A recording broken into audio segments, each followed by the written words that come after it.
As you well know, the famous idiom, men are from Mars, a book, what have you, women from Venus. Men and women think very differently, have very different emotions. In some women's minds, men don't have emotions, or certainly not attached and connected to their emotions, which is probably true to a large degree. It's not that men don't have emotions. We all have emotions. I don't care who you are. The difference is, are you emotive? Are you expressing? Do you have emotional expression more? Some yes, some no. Some men will cry more often. Other ones, suck it up, and no matter what happens, you never see a tear come out of their eyes. Where are you on the page? So generally speaking, women need to talk about whatever the issue may be.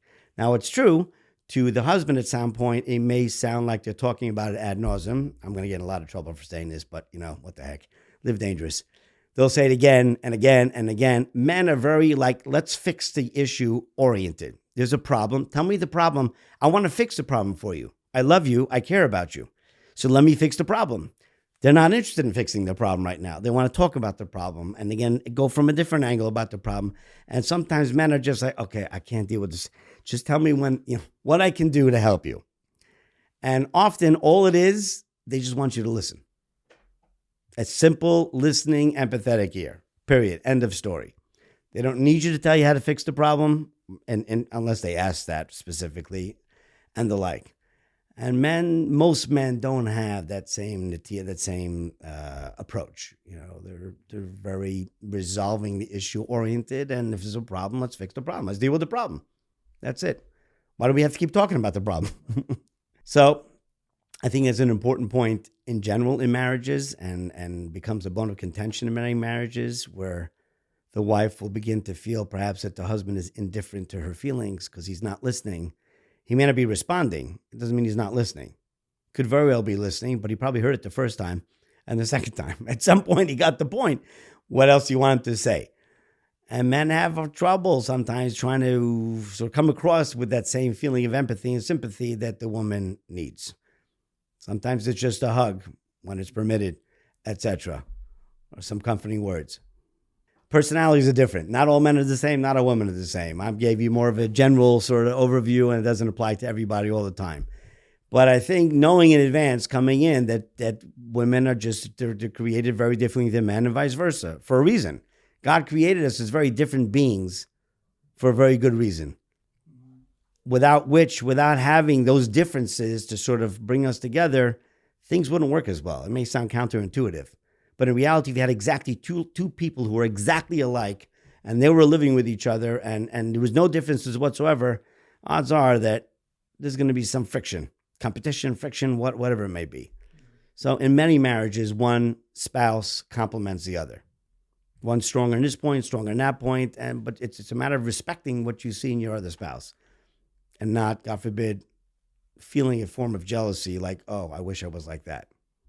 In any new thing, there's an adjustment period, in particularly the first year of marriage, known as Shana Rishona, and the classic, Jewish tense, where husband and wife are meant to spend more time with each other, get to know each other. I mean, all said and done, how well do you know each other before you got married? Certainly in your religious circles, not that well. You're not. There's no physical contact. You've met each other X amount of times on dates. You talk here or there. You send some gifts. Hopefully everybody's happy, and then life hits, We get married, and now we got to set up a house. So it's all fun and games for a little while, and then, we got to make a living. There's bills to pay, and then there's stresses of life and whatnot. I think it's important. Listen, marriage evolves, and so does the relationship. The relationship of a married couple of a year cannot be compared to a relationship of a 30-year marriage. Not in terms of being fresh or stale. Just in terms of, really understanding and knowing each other. They talk about couples finishing each other's sentences. Why? Or that they look like each other. I'm not sure what the science in that is. Oh, you look just like your wife. Well, yeah, obviously. I mean, I don't know. Do I? But you get to know each other so well that to a large degree, you already know what the other person's thinking before you even ask the question, or before they're going to say something. That means you should listen, obviously, and hear it. But you know each other so well, you kind of know each other's quirks and nuances, but it builds a deeper relationship. Like I'm in it for the long run. This is not Hollywood where you get married 8 times or 10 times or whatever the story may be. We'll try it and see how it goes. That's not the way marriage is supposed to be. So in any marriage, it's a work in progress. Every marriage is a work in progress. And if a person, God forbid, hits bumps in the road, which happens in some marriages, there's It's more often than not a communication issue, very often, unless there's other physical issues involved. And a part of it is just learning how to communicate to each other in a healthy way, where the wife, in this case, let's say, feels like she's being heard and cared about, and the husband feels like he also matters, and so on and so forth. And a lot of this can be a lot of the issues that exist in marriages, I believe. I mean, minus like serious abuse, but like typical things can be resolved by sitting down with either a counselor, a therapist, a rabbi, a Rebbetzin, whoever it may be, someone who has tools to deal with it and to talk out the issues. Because more often than not, like arguments and fights are built on misconceptions. The moment the misconception is gone, then it's like, what are we fighting about? But it could start with a tiny little thing, and you make a mountain out of a molehill. It's just started out a little thing before you know it. It's like this huge, major issue. It's affecting everything. We don't talk to each other now. We can't make decisions, blah, blah, blah. What did it start from? I don't even remember what it started from. But I know there's a problem, one of those things. Deal with the issue. I mean, I'm not telling you it doesn't take work. It does take work. Any marriage, a good marriage takes work, let alone a marriage that's having issues. But if you're willing to work at it, both, that is, it's not a one-way street. Okay, not point fingers like he said and she said. If you're always blaming the other side, there's a problem. Recognize there's usually, it takes two to tango.